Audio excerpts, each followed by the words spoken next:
Hello friends, नमस्कार। क्या हालचाल? उम्मीद कर रहे हैं कि आप लोग स्वस्थ होंगे, मस्त होंगे। आइए देखते हैं आंसर राइटिंग 2.0 का दूसरा दिन। ठीक है, इसमें हम क्या करते हैं कि पहले PYQ का मतलब क्वेश्चन लेते हैं, उसके बाद उसको समझते हैं, फिर उसके शब्द को देखते हैं, फिर उसको बढ़िया से तोड़ते हैं, फिर उसमें क्या डिमांड है और क्या डिमांड नहीं है उसका ध्यान रखते हुए इसका क्या करते हैं, स्ट्रक्चरिंग करते हैं, यानी कि रफ वर्क करते हैं। उसके बाद अगले दिन हम भी लिख के लाते हैं और आप भी लिख कर लाते हैं, उसके बाद उसे मिला लेते हैं। ठीक है, आइए स्टार्ट करते हैं। आज का क्वेश्चन क्या है?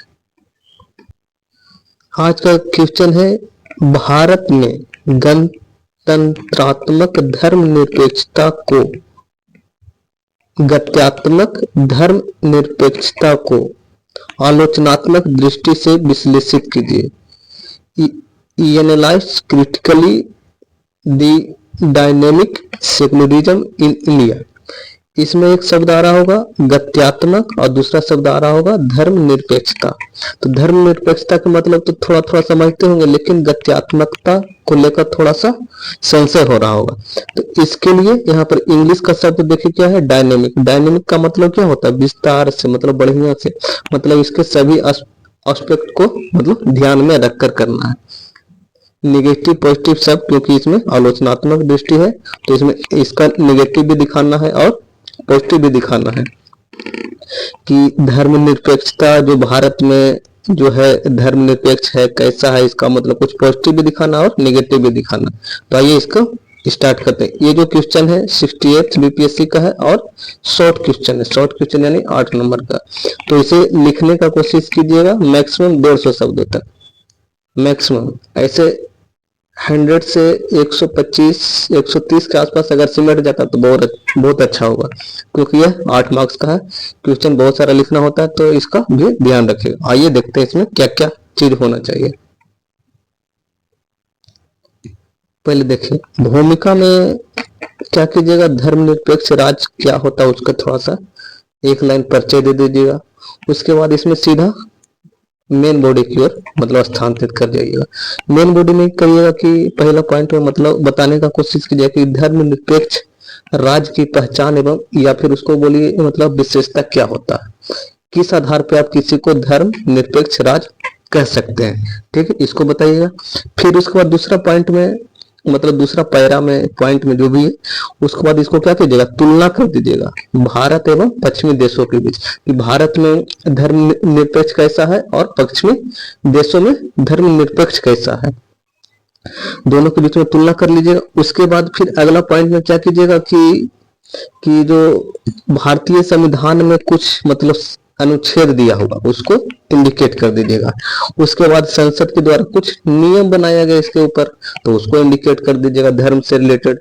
फिर इसके कुछ सीमाएं, जो इसका जो मुद्दा जैसे कि मतलब 2019 का CAA वाला था मुद्दा, वो क्या है, धर्मनिरपेक्षता, भारत की जो धर्मनिरपेक्षता है उस पर क्या है सवाल उठाता है, तो उसको इंगित कीजिएगा। ठीक है, उसके बाद आगे क्या कीजिएगा, इसमें निष्कर्ष के रूप में लिख दीजिएगा। निष्कर्ष में भी इसका थोड़ा सा महत्व बता दीजिएगा कि मतलब पंथ निरपेक्ष है राज्य तो इसका क्या महत्व है, जैसे कि इसका इतना महत्व है कि जैसे केशवानंद भारती केस में केस सुने होंगे, इसको क्या है मतलब एक स्ट्रक्चर जिसको क्या बोलते हैं जरूरी तत्व के रूप में इसे देखा गया संविधान का। ठीक है, उसको देखना है। ठीक है, ये हो गया आज का क्वेश्चन।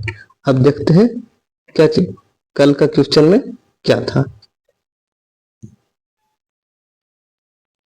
ये रहा कल का क्वेश्चन। कल का क्वेश्चन था भारत के संविधान की उद्देशिका में प्रतिष्ठित दर्शन के औचित्य एवं महत्व को परीक्षण करना था। तो इसका स्ट्रक्चर यानी कि रफ वर्क तो कल कर दिए थे, उसके बाद फिर बोले थे कि आप इसे लिख कर लाइएगा और हम भी लिख कर लाइएगा और इसे मिला लीजिएगा। इसका जो PDF हो जाएगा टेलीग्राम ग्रुप पर भेज देंगे, इसका लिंक नीचे डिस्क्रिप्शन में दे देंगे, वहां से आप लोग जाकर डाउनलोड करके देख सकते हैं, मिला सकते हैं। अभी थोड़ा सा पढ़ देते हैं। ठीक है, जैसे कि देखिए उद्देश्य का संविधान का सार क्या है, भूमिका है। भूमिका हम क्या किया है, थोड़ा सा लिखने का प्रयास किया भूमिका को। भूमिका में लिखें कि उद्देश्य का संविधान का सार है उच्चतम न्यायालय के अनुसार उद्देश्य का संविधान निर्माताओं के विचारों को जानने की कुंजी है। यहाँ क्या लिखे हैं, एक सार को लिखे हैं, एक कुंजी को लिखे हैं।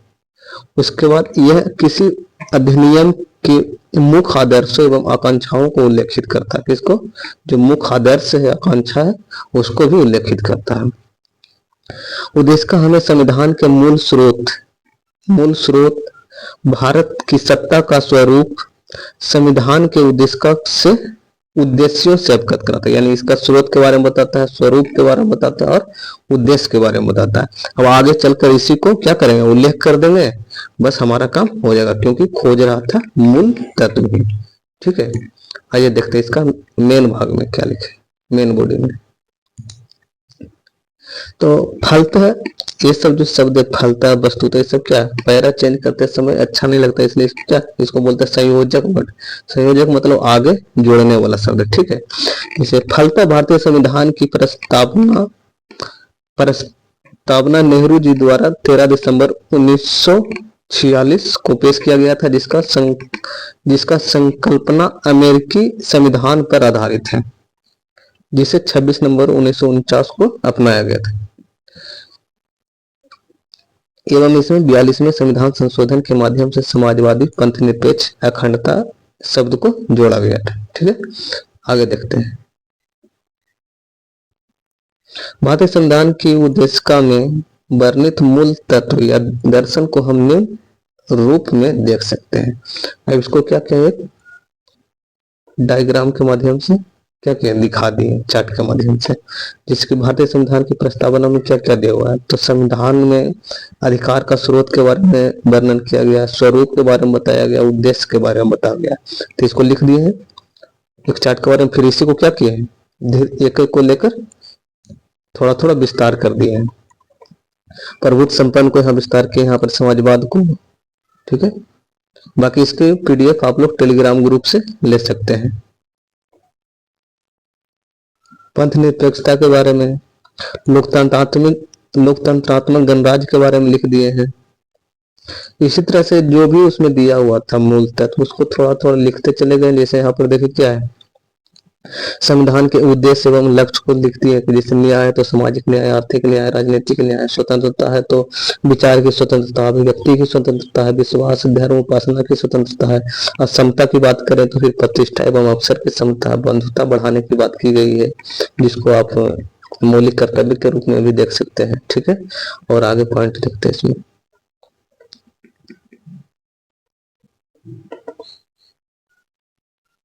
फिर उसी तरह से यहाँ पे क्या, न्याय में सामाजिक न्याय, आर्थिक न्याय और राजनीतिक न्याय को क्या किया, दो दो लाइन बता दिए। इसके पीडीएफ आप क्या टेलीग्राम ग्रुप से लेकर अपना आराम से मिला सकते हैं। बाकी यहाँ पर पढ़ने का में क्या है, समय बेस्ट है और कुछ नहीं। ठीक है, सारी चीज को बताते हुए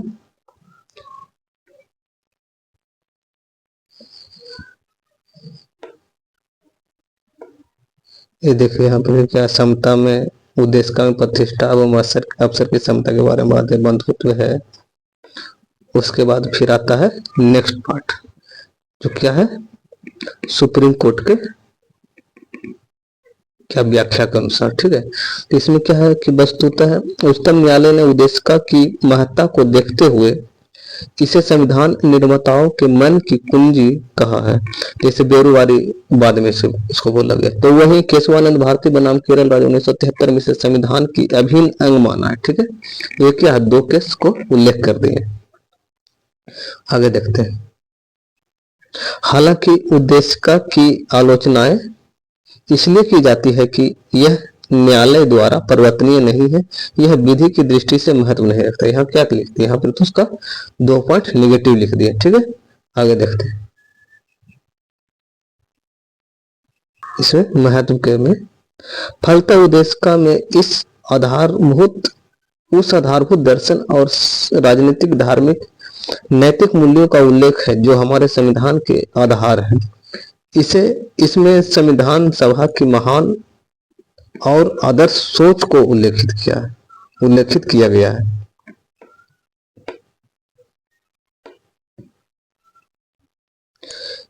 जैसे कि सर अल्लादी कृष्णा स्वामी अय्यर के शब्दों में कहें तो संविधान उद्देशिका हमारे दीर्घकालिक सपनों का विचार है।